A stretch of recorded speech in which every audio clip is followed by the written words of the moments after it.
Mr Speaker, I'm delighted to rise and support the Lawyers and Conveyancers Amendment Bill and also applaud the speech given by Paul Quinn, who was rightly acknowledged as an egalitarian, down-to-earth, solid, good guy, a gentleman by the opposition, and rightly so, because he recognises the need to have excellence and not to dumb everything down to the lowest common denominator, because this isn't about fairness and justice, it isn't about colonialism, and it's not inappropriate, and it's not cultural cringe, as the previous speakers would have you believe. This is about recognising excellence and giving people the opportunity to make the choice between a lawyer, an ordinary lawyer, and a QC, and there is a difference. One has a greater capability than the other.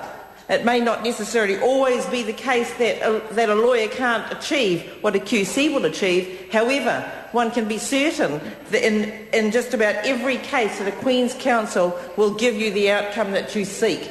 And this has been demonstrated time and time again. And so this isn't about cultural cringe. I think it's highly ignorant of the understanding of the role of a QC and of the Lawyers and Conveyancers Bill to suggest it. So again, once again, the opposition haven't done their homework.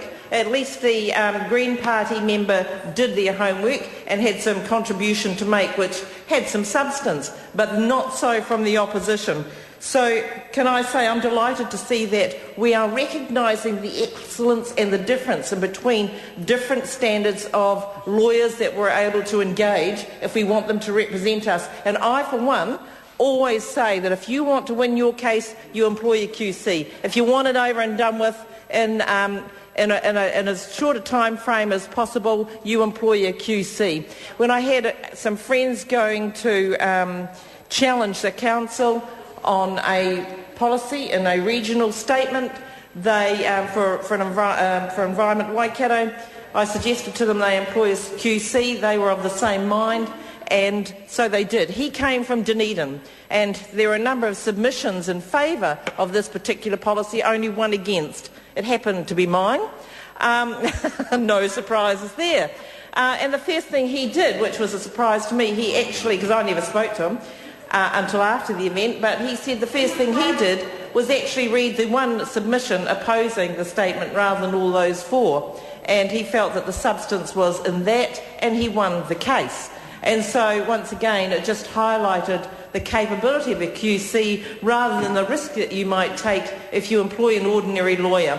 So I have no hesitation in supporting bringing back that position of QC, acknowledging the excellence and the different degree of capability, and that's what it's about. You wouldn't go to the Olympic Games and expect every single contestant to get a certificate, would you?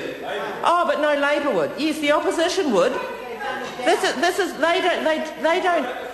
don't like seeing anybody achieve above the parapet. They just like to chop all those tall poppies' heads off. So this is about dumbing it down to the lowest common denominator from the opposition's perspective.